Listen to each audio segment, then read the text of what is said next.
Hey coders, this video is going to be all about soft scrolling an entire screen and the way you might solve that and the trouble that you are bound to run into. Now, I recommend to anyone who wants to learn this stuff and wants to really figure out how to do it is to go and do it. Just sit down and chop it into little chunks of work. Like first, get some characters on the screen, then use the bit scroll register to scroll your text like one bit to the left and to the right. And then at the right time, try to hard scroll all of the screen. And you will run into the typical problems that you will run into. And then you will know why the solutions that are out there are the solutions that are out there. Now, to begin with, I want to show what this code does. All right, so let's just start with the fun. Now, let's do something else. Let's start with something that we all want. And I'm going to use an example that was made by Lasse Ernie, like Metal Warrior Ultra, Steel Ranger, Cadaver from Covert Bit Ops. On his website, he has a game called Escape from New York that he entered as some craptastic thing that he did. Now, that is a nice example of a very simple side-scrolling game that does soft scrolling, almost an entire screen without double buffering and without any difficult stuff going on. The nice thing is that we have the source code, and there's a whole rant on Lasse's Covert Bit Ops page where he dissects this game. So I'm going to just run that code, excuse me while I click through everything. We're just going to play a little bit of this game. Oh, I got to run it. And oh, we got a intro screen.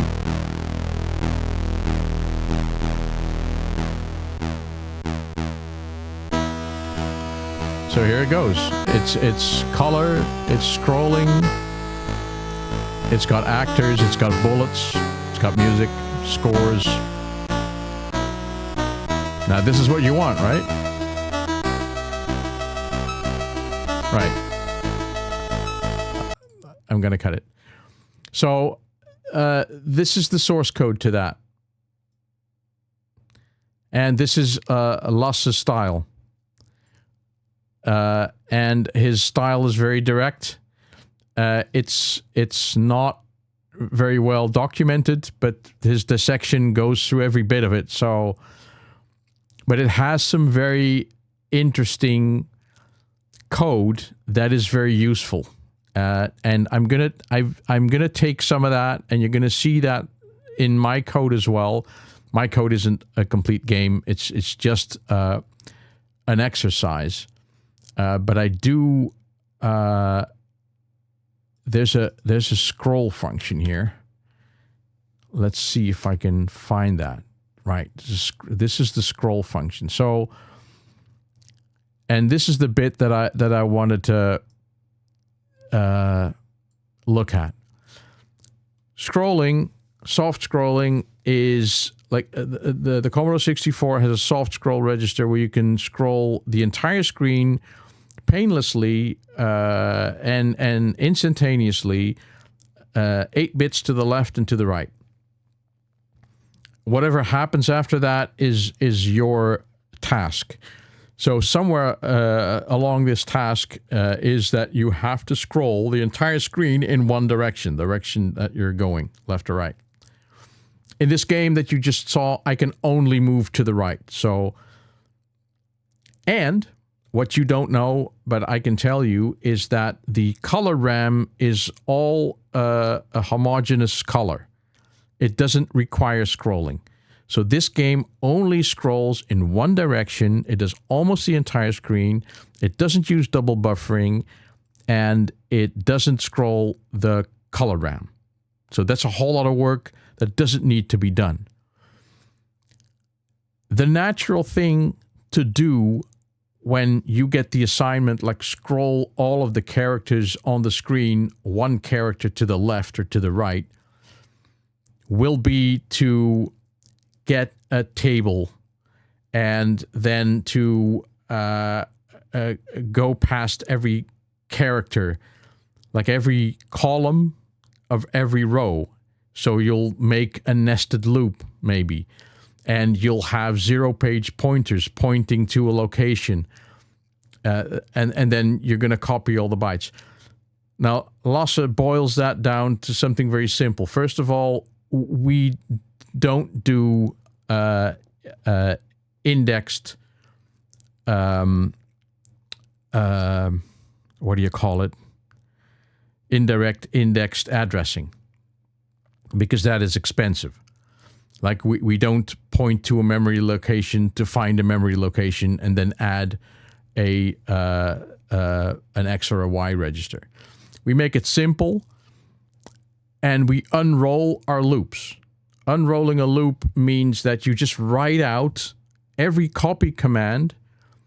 Like you take all of the copy commands of a single column and you write them out. And then you loop over that for each column. Right? That is what you see here. This is DASM assembler language, so it looks a little bit different than you might be used to.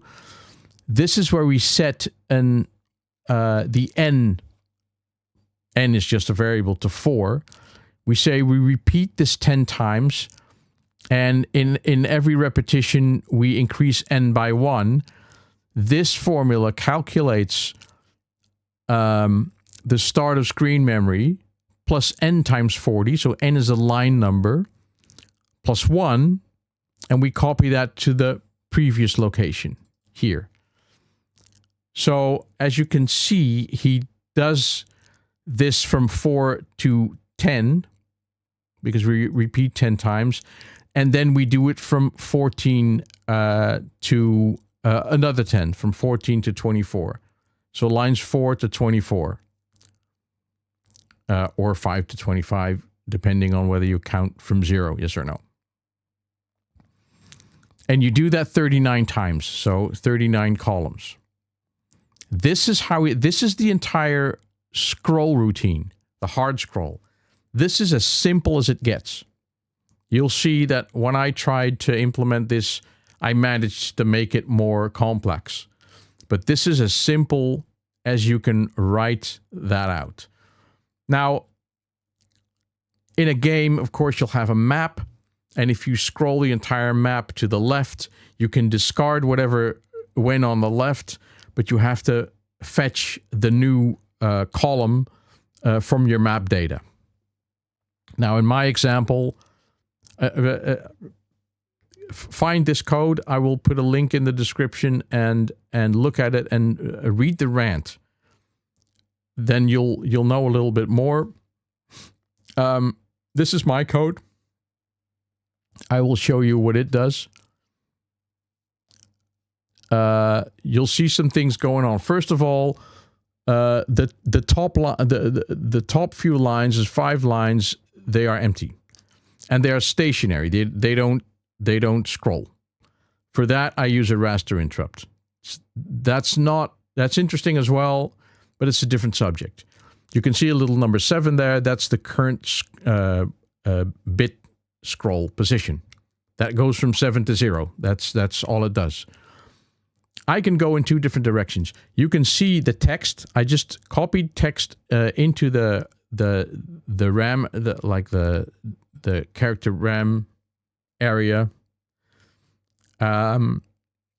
And I have a little sprite, like the triangle indicates the direction that I'm pushing with the keyboard. Actually, with the joystick. Now, in this case, I'll move it around. I'll explain the flashing. I'll move it around left and right. You can see the sprite. The player goes right. The background goes in the other direction. This is about the same speed as we got in the other game, and you can see the little number moving as I press the keys. Now, in this case, you can see that what you see on the screen scrolls. So whatever, if I go this way, if I scroll left, then this column here has to be moved there. So what I have to do is I have to save this column, then scroll the entire screen right. I'm pointing at the screen. You're not seeing that, and then I have to restore that saved column on the right side. You understand what I mean? So if I go this way, every time I'm saving a column, this column on this end, I'm storing it. Then I'm scrolling everything to the left, and then I'm restoring that column on that side. The flashing that you see, you can see that it happens every now and again. It happens after every 8 bits that have scrolled, because after every 8 bits that have scrolled, I have to do all this work that I just explained. I have to copy like 20 lines of data, 20 times 40 or blah, blah, blah, 800 something bytes. 840 bytes. I have to copy. The amount of time that takes is flashed on the screen. As you can see, this is also homogeneous color. I am not scrolling the color RAM at this point. As you can see, the work to do that, it starts at the bottom here, where that flashy line is running. That's because I'm updating the border color when that work starts, and when that work stops, I turn it back to black. As you can see, the work that it takes the time to almost like line number 5 to get that work done. That is dangerous, because that means that if the VIC tries to update something in this area, there's a likelihood that there will be glitching. So this is where that timing, your work is vitally important. Now, what you do, look, if you just programmed a game loop that ran uninhibitedly, it would run much faster than the raster could draw the screen. But they would undoubtedly, at some point in time, and it loops, so it keeps repeating that, they would interfere. They would meet each other. The CPU would update data that the VIC has just fetched, and then maybe halfway through that line, an update appears. Data is different, so half the line looks one way and the rest of the line looks another way. That is glitching. That is ugliness. So what you have to do is you have to synchronize the two. And the way to do that is waste a lot of time. What you do is you tell the CPU to do nothing until the raster line hits that flashy line.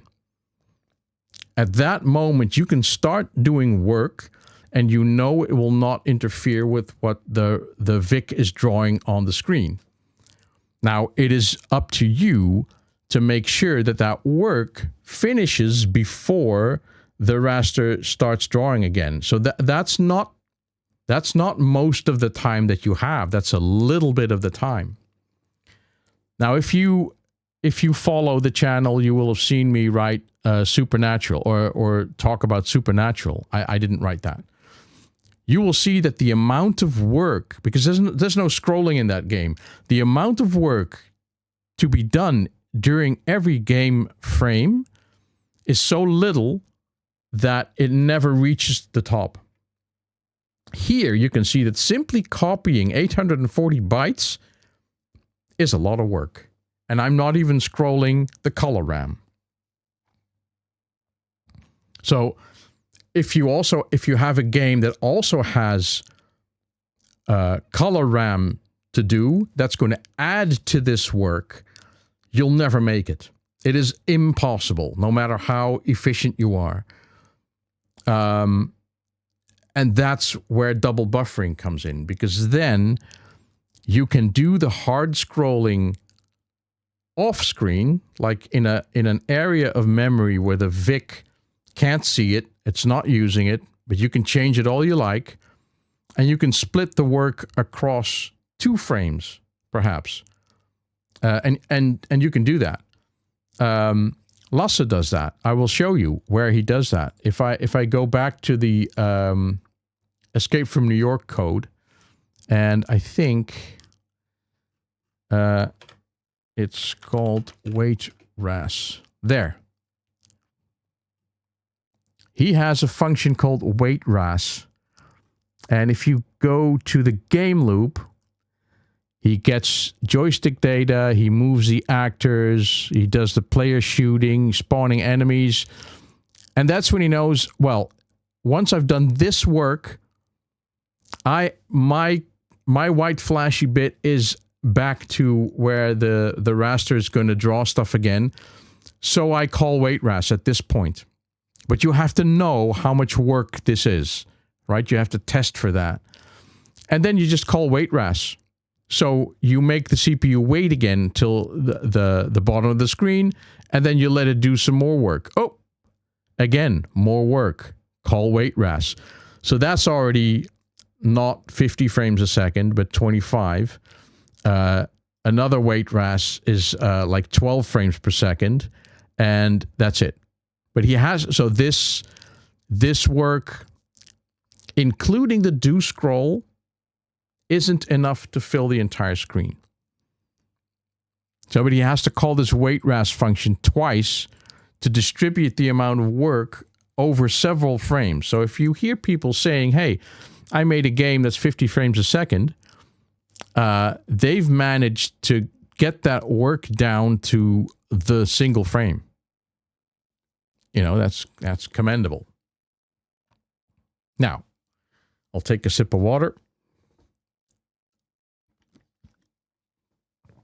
So again, I recommend you just sit down and do this work. I had this code sitting, and I'd done it all wrong. I was running out of time. I was using indirect indexed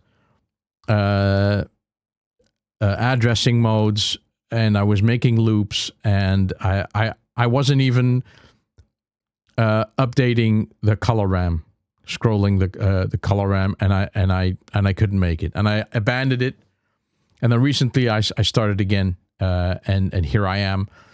I'm making this video for myself, for posterity, like for me to look back, but also for others, to encourage you to do it yourself. Sit down and start with the basics. Now you'll need a lot of constants and stuff. That's the way that I do it. Not going to go into that. I'm going to init the display. I have to clear the screen, and I have to put the characters on the screen, and I have to initialize the sprites, and I have to do that raster interrupt, blah, blah, blah. I have to do that, make the color black. I do set 38 column mode because I want the left and the right column to be like tucked in so that I can hide characters behind that. I initialize my scroll position variable. That's very important. And I set it without touching the other bits, because this fixed screen control DO16 or 53270. The least significant 3 bits are the fine scroll position. They hold a value from 0 to 8. This is that bit number 4 is the multicolor mode. 0 to 2, 0, 1, 2. This is 3 is the 38 color mode. This is the multicolor mode, and the rest are unused anyway. This is the way to set those first bits. Now, here's where it gets important. This is also where that flashing comes from. I start by setting the Vic border color to 0. This is where I draw the scroll position to the screen, actually. There are some spurious code here because I'm already working on the double buffering. That's not in here. Here's my wait frame function. I wait for the bottom of the, I wait for the raster line to hit the bottom of the screen. It's the first thing I call, and it starts by wasting the CPU's time by doing nothing. Then the first thing I do when it's done, I set the border color to 1, so the white starts. Then I do the work. I read the joystick. If I'm pressing right, then I update the spriter to show the correct shape, and then I scroll the background left. The other side is when I press left, I scroll the background right. You can see that I have a do scroll color as well. So I decided to separate the scrolling of the text and the scrolling of the color.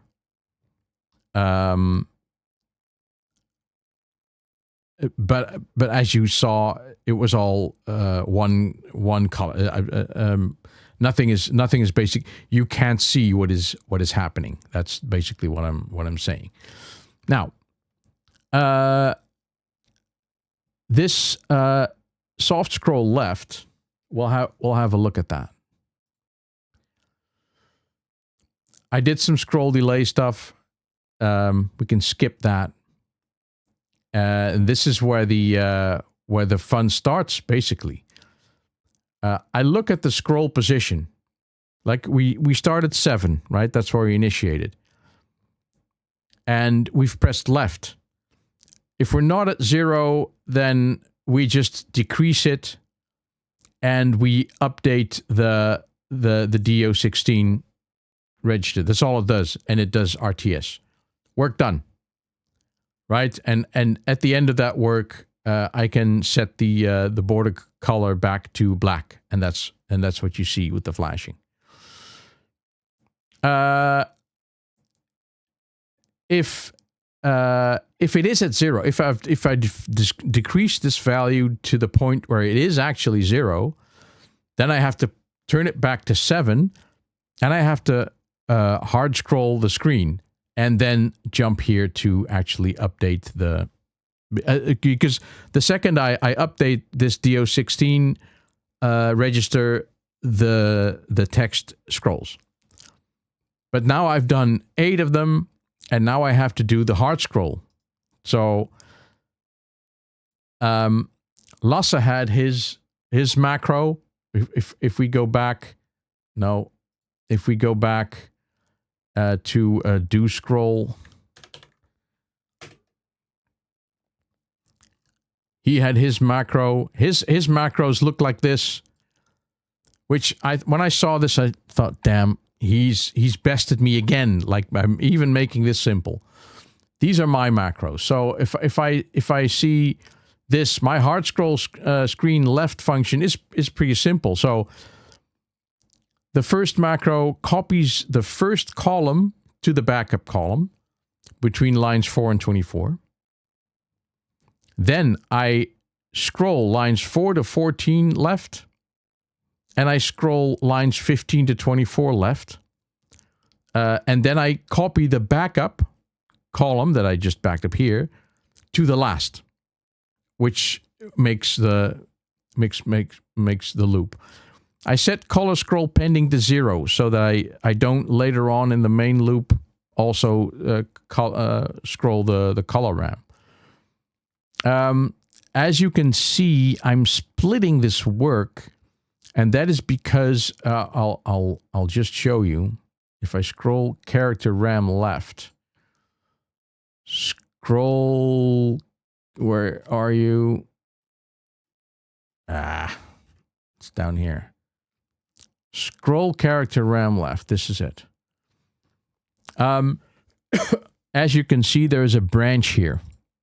Now, this macro is also a loop, and it, as I said, it does it unrolls the loop. So it just creates all the commands. It writes them all out. So using a macro just means that I don't have to physically write them out myself. The assembler does it for me. Now, because in this loop I use an X register and I use the A register, I push them on the stack first and then I pull them back. So that when I call this function, my A and my X registers don't get clobbered. So I repeat this loop. This is where you have to realize what is runtime and what is assembly time. This loop is the macro language, and it creates all the lines that I need to copy the screen character plus n times 40, so that is the line number, plus 1, so that I copy from right to left. And all those, like this entire column, I have to do this 39 or 40 times so that I get every column of every row between lines 4 and 24 or whatever start and end row I give. So this is a macro that does that. I do it like this. Lasse did it like this, but you get the drift, right? You have a macro to unroll the loops. That's the fastest way, because otherwise you're going to use more expensive methods like indexed indirect or indirect index. I can never remember the difference. Now, the color scroll left does exactly the same, but it does it for color memory. And I have this color scroll pending thing, but it's 0 now. So, and this yields what you've already seen. Just gonna run it again. This is what it does. This is what it does. Now, what happens if I include the color? So what happens if after scrolling the entire screen left, I set this color scroll pending to 1, which means that this next function will be called. And for the right, I do the same. Now, nothing will happen if you don't see what is going on. So let me go to init display. And as you can see, the screen color here is all homogeneous. And when I do this, it's not. Basically, it copies the Y register to A, and A is stored in the screen memory, in the color memory. So now you get this.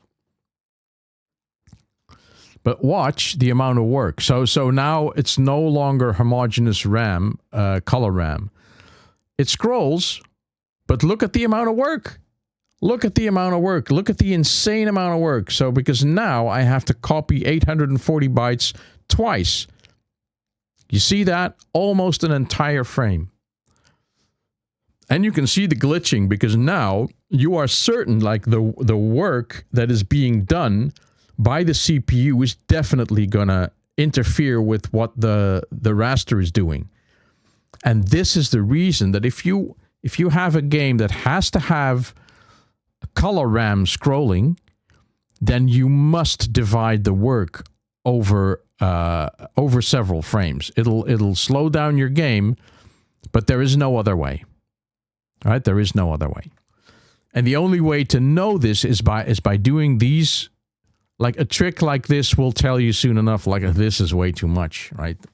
Look at the amazing difference between copying with color and copying without color.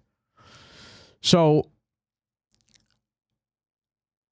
again, like I said, it's very useful to do this stuff for yourself, and just it may look a little daunting and complex the way it is now, but when you start with nothing, when you start very simple, because that's where I started here, within no time you'll think, oh, I need this, oh, I need that, and oh, I need to do it this way, I need to do it that way. So you know, I want to add like at the top couple of lines, I don't want them to scroll. So you delve into that. Oh, I want a sprite on the screen. Oh, you put some more stuff in. So your code grows, and this is how you start making a game, I imagine. So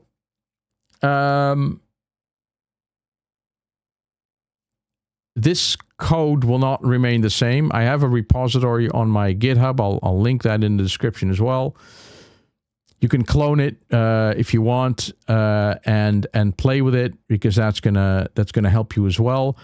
But I'm gonna be adding double buffering to this code so that I can update the screen RAM in a different in a different set of memory, and then switch. Now, I'd already made a start, as you can probably see. I'd already made some provisions for that. Now, here is the code where I switch from one screen to the other.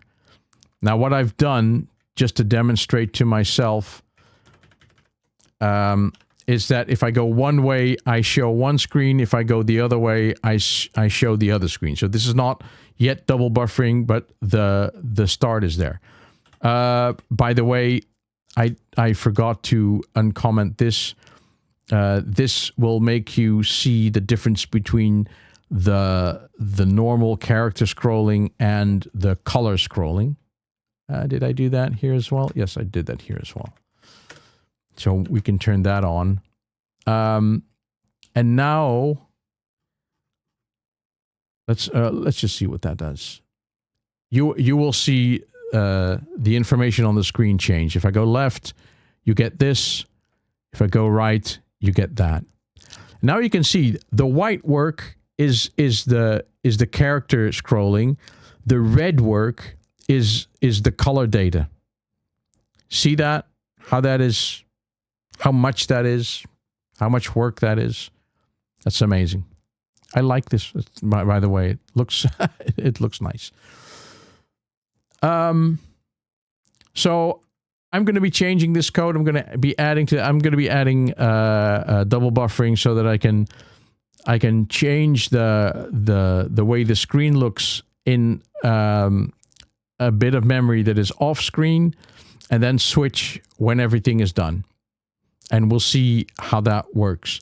But again, that is for advanced, like really advanced games. If we look at Escape from New York, that's already a nice game, you know, and it doesn't use double buffering, and it doesn't use color memory scrolling. Anyway, I'm going to shut up now. This is important if you wanna learn to make scrolling games. Getting into this stuff and this timing stuff, that is important. And I hope that I've helped someone, even if it's one person. I know that I've helped myself, so that's one. So helping a second person, that would be nice. Tell me what you think. Leave a comment. Are you interested in this? Are you programming this? Did I motivate you to get an assembler out and start typing? If you have questions, you know, you can leave them in the comments. So thanks for watching, and I'll see you next time. Bye bye.